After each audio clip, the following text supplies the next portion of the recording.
It's the 10th of September 2020 and it's a momentous day in the recovery of the corncrake in the English countryside.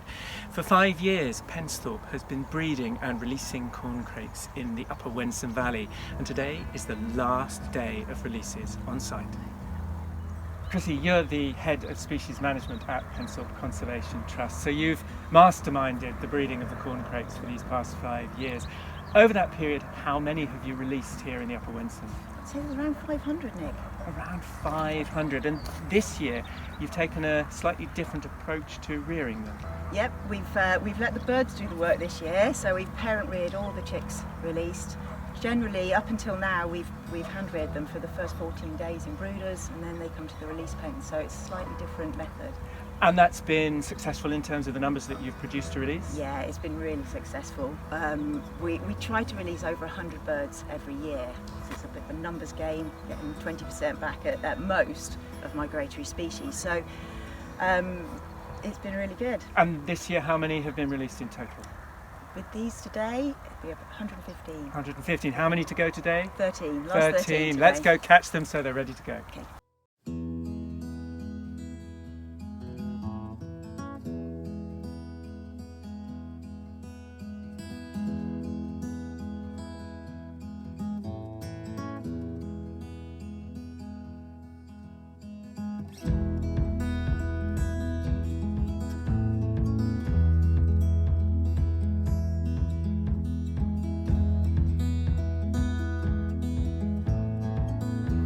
Gary, you've been the ringer for this whole project, so you've given a criminal record, as it were, to all of the birds that have been released here, which probably means you've ringed more corncrakes than anybody else in the UK. What's the importance of ringing them and the data that you're gathering from them?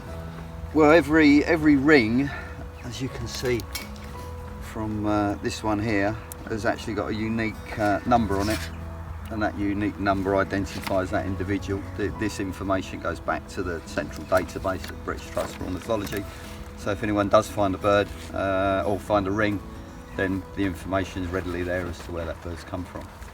And obviously that gives us a history on the bird, and we learn where these birds have gone from, go to rather, especially knowing as where they've originated from. And how old are the birds when they're ready to be released?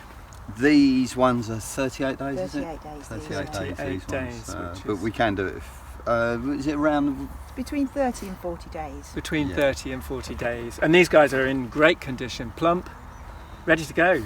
Yeah, all ready to go. But the incredible thing about that they're ready to go is that these are birds who've been raised in captivity. Yes. And are about to migrate to Africa. Yeah, and as we've discussed in the past, you know, the genetic information that's clearly there already. These birds don't need to be shown this feat, you know, they manage it themselves. They have a genetic instinct to surf the stars and the magnetic pull of the earth to make it to Africa and back. Yeah, Strong. and that's the bit that we compare, and you know, there must be other things that are in their makeup that we perhaps fully don't understand yet. Don't begin to understand. Extraordinary. Now, Kat, you, in a sense, you're the mother of all of these corncrakes. You've been the one who's daily looking after the parents and also the young birds that have been bred over the last 5 years. But today, you're working as the scribe. You're jotting down their criminal records. Yes. The information that you're gathering here, what does it tell us about the birds in terms of their life history, their genetic history, and what we might find out about them in the future? So it tells us a lot about them. So we've got all of their weights and their ages, and we can compare that to what weight you would expect a wild bred bird of the same age to be. So I've got my chart here, so we've got the different weights for the males and the females, and through that we can see what percentage of the weight they would be if they were a wild bird. So anything around about 90 to, some of these are coming out at 115, 120% of wild weight. So it tells you that they're in pretty good condition, that they're carrying a bit of weight to be carrying on with. And yet in all this, so it gets attached to their ring number, which gets put in a database system, so we can keep track of when, if the birds get caught again or the rings turn up, we can tell what they were when they were released.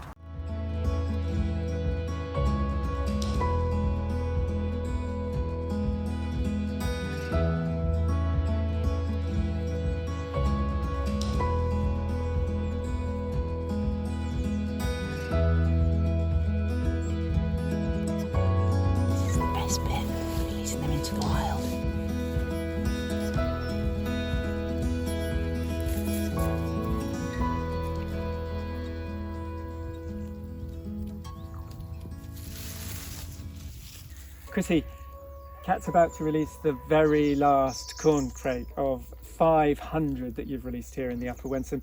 Over the last 5 years, what have been the real highs for you of this extraordinary project? Well, obviously hearing the birds returning is really interesting, and that's the secret to the success, is getting them to come back. But it's been really encouraging working with the local landowners in the Wensum, and the engagement and the buy-in from them, actually the land managers, wanting to do something for conservation. And it really is land management that's going to be the key to the survival of the corncrake. We've lost them from the English landscape because we've changed the way we farm, and we need wilder habitats in order for them to thrive. Yeah, good grassland, insect-rich grassland that not just corncrakes but many species really rely on. And as always, in the case of turtle doves in the Norfolk landscape, corncrakes, it's about working with the people who own the land and who manage the land. Yeah, and they know their land well, and they know what's possible, and it is those partnerships really that are the key to the success of any future project. And talking of success, this year's been quite remarkable in terms, despite lockdown, despite coronavirus, this year's been your best year ever for birds coming back to sing in Norfolk. Yeah, we've had 14 birds to come back to Norfolk, but the difficulty is, Nick, is that we were hoping they were going to come back to where we released them, which we've seen at releases at the Neem Washes and in Col. The wild birds in Col obviously come back, but we have seen a wider dispersal of the birds, which makes it very difficult for us to continue the engagement to get the land management right, because they're dispersing so widely. But fingers crossed, with these last birds going into the wild to make their first migration to Africa, that we will have them coming back in increasing numbers to the Norfolk landscape. Congratulations to you and to everybody at Pensthorpe Conservation Trust for the work that you've done on this incredible project. It's been really interesting. Thank you.